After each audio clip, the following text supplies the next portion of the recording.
Well, the rowdy man, Ricky Knight, really is a hard taskmaster, you know. You can say that again, yes. Doesn't have time for sort of wimps or anything like that, you know. If he thinks anyone is acting up, he doesn't like it too much at all.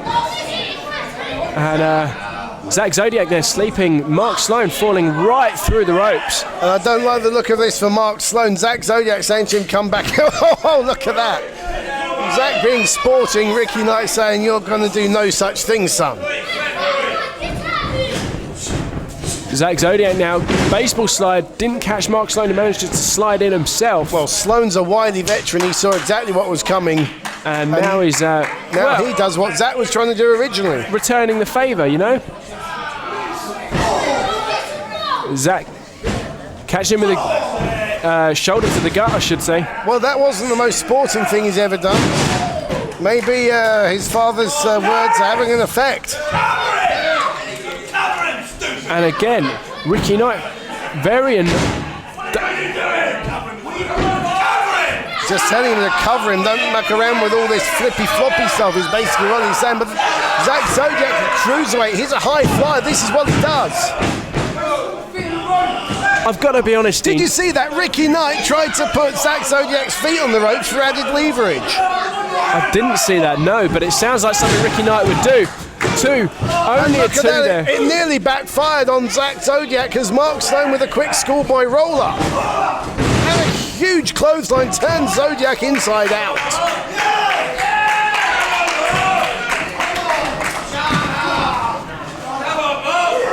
We're seeing more of the Mark Sloan we're familiar with. Sets him up for a nice powerbomb, but no, manages to get rolled up by Zodiac instead.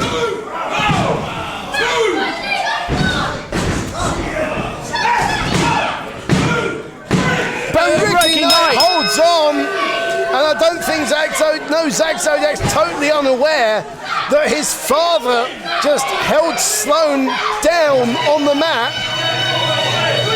But hey, you know what I say, a win's a win. Stevie Aaron, just give us confirmation. Ladies and gentlemen, the winner of the match, and now number one contender to the RQW Cruiserweight title, Zach Zodiac.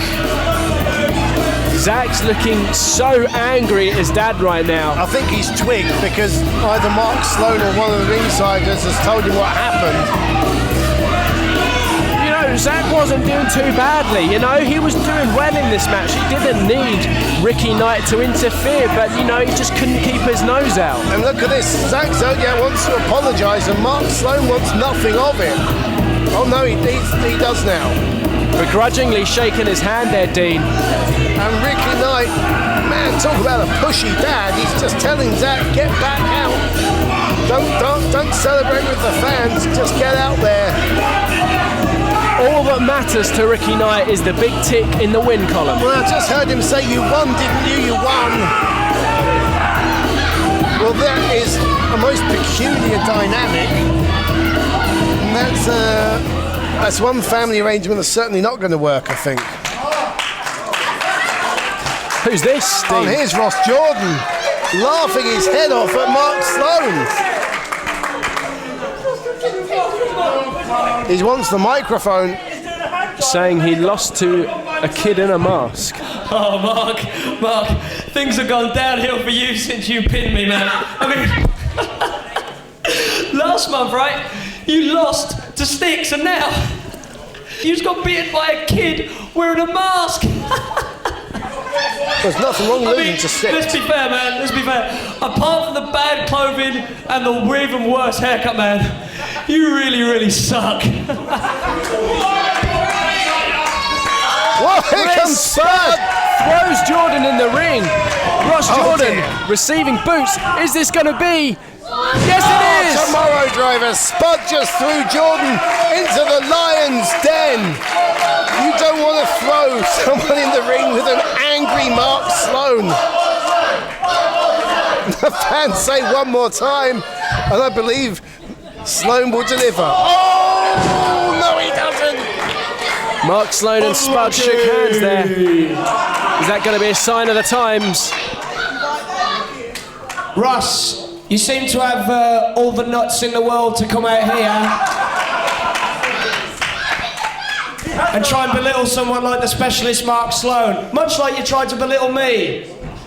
Why don't you bring Styx and that big-breasted girlfriend of his, and if you'll do me the honour, Mark Sloan, me and you versus the Bollywood Dream and Styx.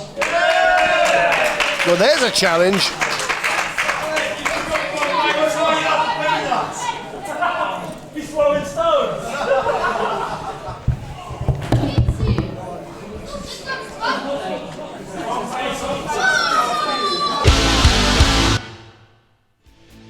Spud and Mark Sloan finally gain a measure of revenge against the Bombay Dream, Ross Jordan.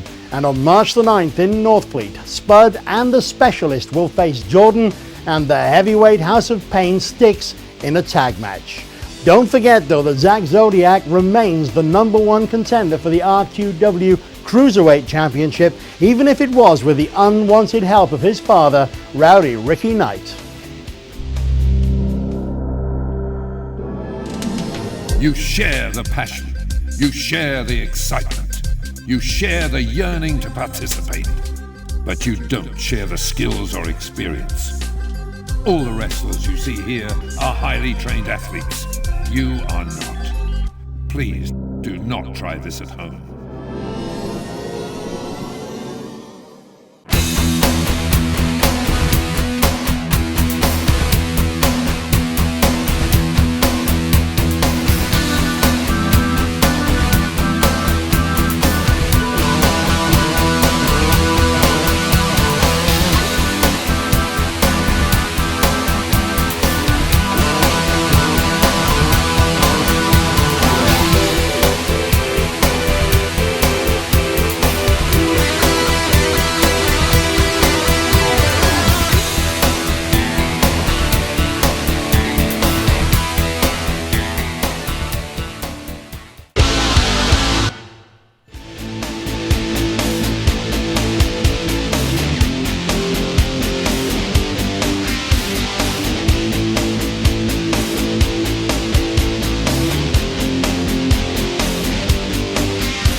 You there, you might want to go backstage. There's something back there you might want to catch on film. Go on, off your trot. Go on. Ooh, I wonder what's happened there, eh? Someone looks in pain. Looks like Jezebel. What a shame. I wonder how that happened, eh? Now, back in June, some European nobody called Wesner comes over here and gets given a title shot, steals that title away from me. It looks to me like Jezebel is kind of maybe out of action for a few months. And Soraya, she's still crying about that little knee of hers. And then you've got all the American girls. Well, they've all flown home because it's too cold for them. The rest of the British girls, well, come on, none of them hold a candle to me. So consider this an official challenge, Wesna. I am challenging you for that title bout, and I'm going to win it off you, because this time it's going to be a fair fight, 1-on-1. Time now for this week's main event. After weeks of complaining and a highly suspicious injury to the former champion, the Jezebel Eden Black, Jetta challenges Wesner for the RQW Women's Championship. Let's join Dean Ayers and Dan Ambrose at ringside. Ladies and gentlemen, the following singles match, it is set for 1 fall, 1 submission or a knockout. It has a 45-minute time limit and is for the Real Quality Wrestling Women's Championship. Your referee, Mr. Steve Linsky. Introducing first.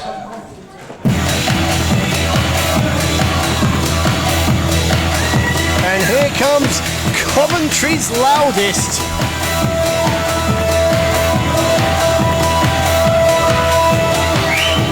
Ladies and gentlemen, introducing the challenger. From Coventry, winning this evening at 9 stone, this is Jetta. I love Cov. Short for Coventry. Sure. You know, I knew someone out there loved Coventry, I just didn't know it was Jetta. She's the one.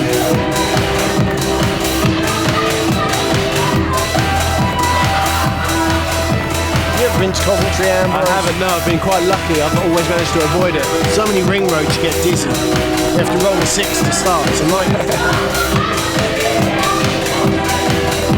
And Jetta doing what she does best, gobbing off. That's right.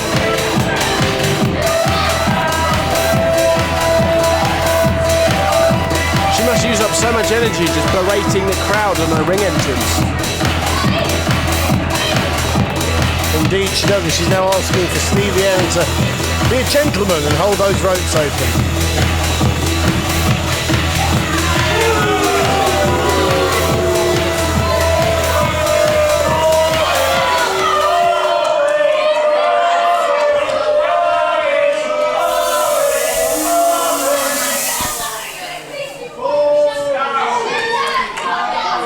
And her opponent,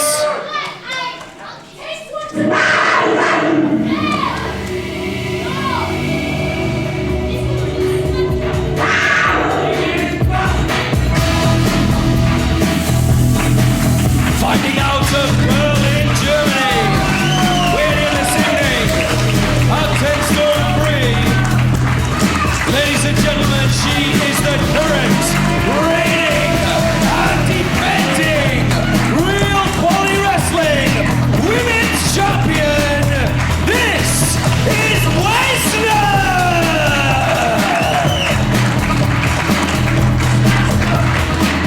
Our champion, Wesner, who we saw defend against Blue Nikita in Germany not too long ago. Please cut that god-awful music. It's giving me a headache. Your face gives me a headache, you ugly little cretin. Now, please be silent. I'm trying to speak. Did your parents not teach you to listen when your elders are speaking? It's very rude to interrupt. That's bad parenting right there. But yeah, I'm talking to you. Bad parenting. Now, I released a statement saying that I refused to wrestle with a male referee, especially Steve Linsky. Everybody on the circuit knows what a pervert he is. I'm not. I refuse. He's going to break my concentration. He's going to break my concentration. She does have a point about Linsky's reputation. I'm sorry, but you wear a bum bag. Pervert. I don't know. I think you're giving our refs a hard time, you know. I think our refs are very fair. They call things down the middle. Let him express a bit of an opinion. No, I've told you, Linsky, I've told you, go to the back, because if you're referee in this match, then there won't be a match. And we all know we don't want to girl. I don't think RF's a pervert by any stretch. I'm not wrestling with a pervert in the ring. I said a female referee. And I'm not going to wrestle until I get one. Well, Jet has got a point.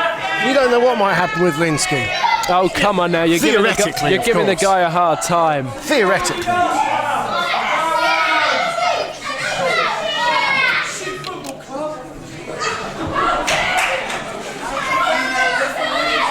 Linsky asking if we do have any female referees. Hold on. No! Oh, yes! You want a female referee? You've got a female referee. Someone who knows the business like the back of her hand, making her return to an RQW ring. 17-year pro. As you say, knows the ring like the back of her hand. The First Lady of British Wrestling. It is indeed the Sweet Saraya, your referee for this RQW Women's Championship match.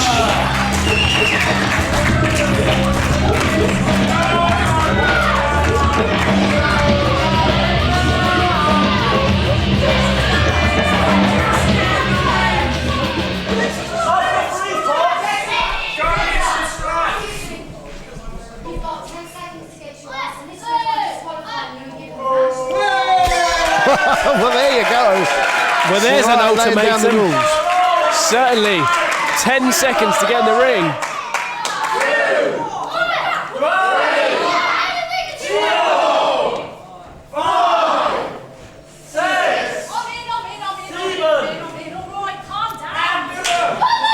Well, I believe the saying goes, be careful what you wish for, because it might just come true. Well, that's right, Dean. Jetta now going to be really reluctantly, she's going to be reluctant that she requested that Sweet Saraya, or sorry, I should say a women's referee. But I think Saraya will call it down the middle. As I said earlier, she knows the business like no other female in this country, probably in the whole world. A fantastic wrestler, part of the Knight dynasty, we should add. And she's looking great. No signs of favouring that leg that we saw so badly damaged in June.